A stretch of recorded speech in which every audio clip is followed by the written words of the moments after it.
Hi friends, Vijaya's అమ్మ వంటింటికి స్వాగతం. ఈరోజు మన వంటింట్లో చిలగడదుంపతోటి చిప్స్ చేస్తున్నానండి.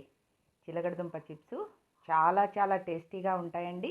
నేను దీంట్లో రాగి పిండి, గోధుమ పిండి, బియ్యం పిండి మిక్స్ చేశానండి. ఇవి ఆరోగ్యానికి కూడా చాలా మంచిది. పిల్లలు చాలా ఇష్టంగా తింటారండి. ఇవి ఎక్కువ కారం ఉండవు. చిలగడదుంప తీయగా ఉంటుంది కదా, తీయగా చాలా బాగుంటాయండి. రాగి పిండి, గోధుమ పిండి కలుపుతున్నాం కాబట్టి ఆరోగ్యానికి కూడా చాలా మంచిది ఫ్రెండ్స్. ఇవి బాగా కరకరలాడేటట్టు ఫ్రై చేసి పెట్టుకుంటే చాలా రోజులు నిలవ కూడా ఉంటాయండి. ఫ్రెండ్స్, వీటిని ఎలా తయారు చేసుకోవాలో చూద్దాం. ఫ్రెండ్స్, మీరు కనుక నా ఛానల్ని సబ్స్క్రైబ్ చేసుకోకపోతే సబ్స్క్రైబ్ చేసుకోండి. నా వీడియోలు నచ్చితే షేర్ చేయండి, లైక్ చేయండి, కామెంట్ చేయండి. ఇప్పుడు చిలగడదుంప చిప్స్ కోసం నేను ఒక చిలగడదుంపని తీసుకున్నాను, అంటే ఒక గెనుసుగడ్డని తీసుకున్నా. దానికి ముందు వెనక కొసలు కట్ చేసేసి చిన్న చిన్న పీసులుగా కట్ చేసుకొని వాటిని మళ్ళీ మధ్యలోకి కట్ చేసేసుకోండి. ఇలా కట్ చేసుకుంటే తొందరగా ఉడుకుతాయండి. మీరు కుక్కర్లో కనుక ఉడికించుకునే పని అయితే గెనుసుగడ్డను ఒక హాఫ్ కట్ చేసి ఒక 2 విజిల్స్ వచ్చేంత వరకు కొద్దిగా నీళ్లు పోసి ఉడికించుకుంటే చాలు. ఇప్పుడు నేను వీటిని ఆవిరి మీద ఉడికించుకుంటున్నానండి, అందుకోసం అలా కట్ చేశాను. ఆవిరి మీద ఎలా ఉడికించుకోవాలంటే, ఒక గిన్నెని తీసుకొని దాంట్లో ఒక గ్లాసు నీళ్ళని పోసి దీంట్లో మనము వడపోసుకునే గిన్నె కానీ ప్లేట్ కానీ ఉంటే దాన్ని పెట్టేసి దీంట్లో మనము ముందుగా కట్ చేసుకున్న చిలగడదుంపల్ని పెట్టి మూత పెట్టి పొయ్యి వెలిగించి మీడియం ఫ్లేమ్లో ఒక 15 నిమిషాల పాటు కనుక ఆవిరి మీద ఉడికించుకుంటే ఉడికిపోతాయండి. ఇలా కాకుండా మీరు కుక్కర్లో వేసుకునే పని అయితే కొద్దిగా నీళ్లు పోసి 2 విజిల్స్ రానియండి, సరిపోతాయండి. నేను ఒక 15 నిమిషాలు ఉడికించుకున్నానండి. చూసారు కదా ఎంత బాగా ఉడికిపోయినాయో.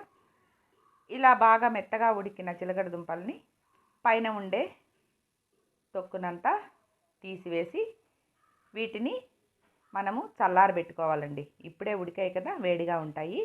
వీటిని స్మాష్ చేసుకోవాలి కాబట్టి తడి మీద ఉంటే ఇంకా నీరు ఎక్కువగా ఉంటుంది కాబట్టి కొద్దిగా ఆరబెట్టుకోండి. ఇవి బాగా చల్లారిన తర్వాత దీంట్లో మనము పిండి అంతా మిక్స్ చేసుకొని అప్పుడు చిప్స్ చేసుకోవాలండి. వీటిని నేను చల్లారబెట్టాను. ఈ చిలగడదుంప బాగా చల్లారిన తర్వాత వాటిని మనము ఏ పిండి అయితే మిక్స్ చేసుకుంటామో ఆ పిండిలో ఆ బౌల్లోకి వేసేసుకోండి. అంటే మనం పిండి కలుపుకోవాల్సిన బౌల్లోకి ఈ చిలగడదుంపని వేసేసుకోండి. ఇప్పుడు దీనికి కావలసిన పదార్థాలు చెప్తున్నానండి. ఒక హాఫ్ కప్పు బియ్యం పిండి, ఒక 2 కప్పులు రాగి పిండి, 1 కప్పు గోధుమ పిండి, లేకపోతే మీరు 2 కప్పులు గోధుమ పిండి 1 కప్పు రాగి పిండి కూడా తీసుకోవచ్చండి. ఒక పావు కప్పు నువ్వులు తీసుకున్నానండి. నువ్వులు అనేది మీకు ఆప్షన్ అండి.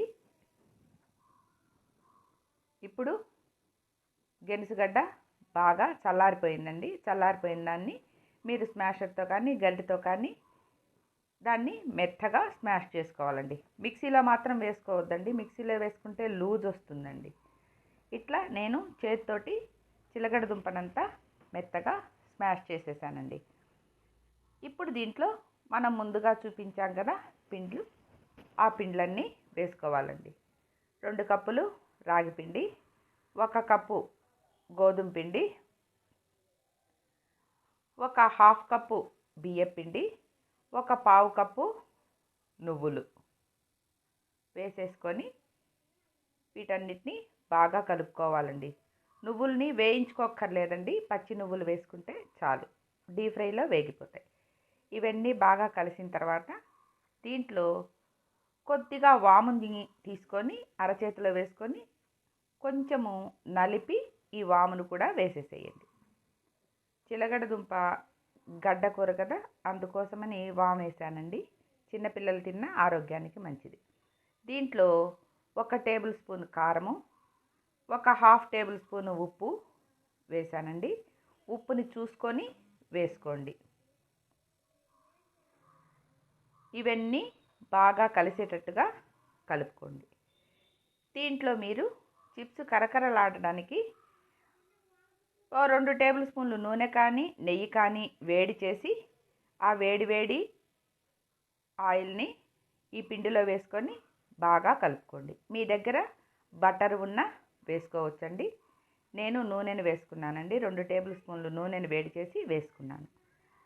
ఇవన్నీ కలిసిన తర్వాత పిండి ముద్దని అలా కలిపితే ఒక ముద్దలాగా వస్తే బాగా కలిసినట్టండి. ఇప్పుడు దీన్ని కొద్ది కొద్దిగా నీళ్లు పోసుకుంటూ చపాతీ ముద్దలాగా కలుపుకోవాలండి. నీళ్లు మాత్రం ముందుగానే ఎక్కువ పోసుకోకండి, గెనుసుగడ్డ వేసాం కాబట్టి. చపాతీ ముద్దలాగా కలుపుకొని ఒక 5 నిమిషాల పాటు పిండిని మెత్తగా పిసకాలంటే అంటే బాగా మర్దం చేయాలండి. ఇప్పుడు చేతిలోకి ఒక 1/2 టేబుల్ స్పూన్ నూనెను వేసుకొని ఆ నూనెను కూడా పిండికి బాగా పట్టించి మరొక్క నిమిషం పాటు ఈ నూనెంతా పిండికి పట్టేటట్టుగా పిసికి మూత పెట్టి ఈ పిండిని ఒక 5 నిమిషాల పాటు వదిలేసేయాలండి. ఇలా నూనె వేసి మర్దన చేస్తే పిండి చాలా స్మూత్గా వస్తుందండి. చూశారు కదా. ఇప్పుడు ఈ పిండి మీద మూతను పెట్టి ఒక 5 నిమిషాల పాటు దాన్ని అలా వదిలేసేయండి. ఇప్పుడు మనము ముందుగా తడిపి పెట్టుకున్న పిండిని మరొక్కసారి బాగా కలిసేటట్టుగా కలిపి మనకు చపాతీలు ఏ సైజులో కావాలో ఆ సైజులో చిన్న చిన్న ఉండలుగా చేసి పక్కన ఉంచుకోవాలండి. మనకు కావాలంటే ఒకటేసారి పెద్ద చపాతీ చేసుకొని చిన్న చిన్న ముక్కలు కట్ చేసుకోవచ్చు. మన చపాతీ పీట సైజుని బట్టి చిన్న చిన్న ఉండలుగా చేసుకోండి. నేను ఈ సైజు ఉండల్ని చేసుకొని గోధుమ పిండిలో అద్దుకుంటూ చపాతీని చేశానండి. చపాతీ మరీ మందంగా ఉండద్దు, మరీ పల్చగా ఉండద్దండి. ఇలా చపాతీలు ఒత్తుకుంటే పిండి మన చేతికి కానీ చపాతీ కర్రకు కానీ పీటకు కానీ ఏమీ అంటుకోదండి, నీట్గా వచ్చేస్తాయి. ఇలా చపాతీని ఒత్తుకొని ఒక చాకుతోటి ముక్కలు ముక్కలుగా కట్ చేసుకోండి. అంటే స్క్వేర్ టైప్ కానీ డైమండ్ షేప్ కానీ మీ ఇష్టం వచ్చిన సైజులో మీ ఇష్టం వచ్చిన మోడల్లో ముక్కలుగా కట్ చేసి పెట్టుకోండి.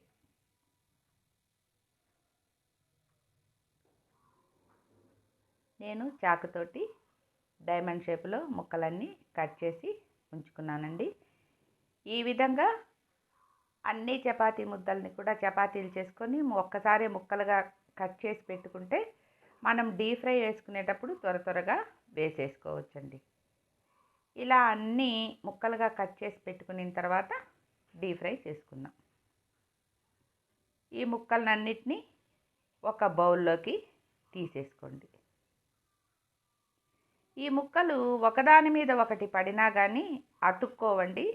నూనెలో వేసినప్పుడు అన్నీ విడివిడిగా వచ్చేసి వేగిపోతాయండి.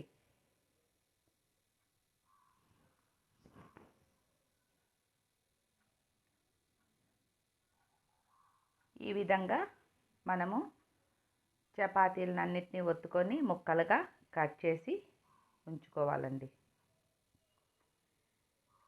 చిప్స్ వీడియోలో చూపించిన విధంగా అంత మందంలో ఉంటే సరిపోతాయండి.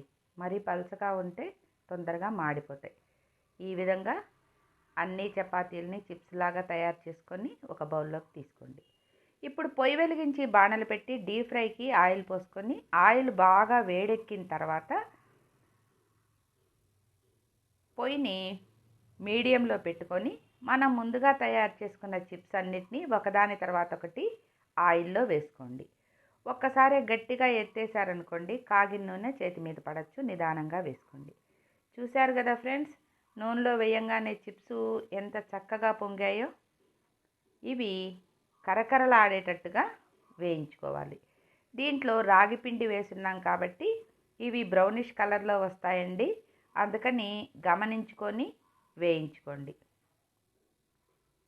మనము చిప్స్ ముందు వేసినప్పుడు బాగా నురగొస్తుందండి. చిప్స్ కాలాయి అన్నప్పుడు నురగంతా పోయి చిప్స్ నూనెలో వేగుతున్నట్టు మనకు కనిపిస్తాయండి. అప్పుడు మనము చిప్స్నన్నిటినీ తీసేసుకోవచ్చండి. మీకు అలా వేగింది తెలియలేదు అనుకుంటే ముందుగా చిప్స్ని ఒక 50% కాల్చుకొని నూనె లేకుండా యువతల తీసిపెట్టి రెండో వాయ చిప్స్ను వేసి రెండో వాయ చిప్స్ కూడా 50% కాలిన తర్వాత వీటిని పక్కకు తీసి ముందుగా మనం తీసి పెట్టుకున్నాం కదా 50% కాలిన చిప్స్ వాటిని వేసి మళ్ళీ రెండోసారి డీప్ ఫ్రై చేసుకున్నా కానీ ఇవి కరకరలాడతాయండి. అలా అయినా చేసుకోవచ్చు. నేను ఒక్కసారే వేశానండి. చూశారు కదా, మనకు చిప్స్ వేగింది అర్థమైపోతుంది. గలగల్లాడేటట్టుగా వేయించుకొని అన్నిటినీ ఒక బౌల్లోకి తీసి పెట్టుకోండి. ఇవి బాగా చల్లారిన తర్వాత ఒక బాక్స్లో కానీ డబ్బాలో కానీ స్టోర్ చేసి పెట్టుకున్నారంటే ఎన్ని రోజులైనా నిలవ ఉంటాయండి. ఇవి టేస్టీగా కరకరలాడుతూ చిలకడదుంప తీయగా ఉంటుంది కదా, తీయగా కారంగా ఉప్పగా అన్ని రుచులతోటి చాలా టేస్టీగా ఉంటాయి ఫ్రెండ్స్. మీరు కూడా వీటిని తయారు చేసి చూసుకొని ఎలా వచ్చాయో నాకు కామెంట్స్ రూపంలో తెలియచేయండి.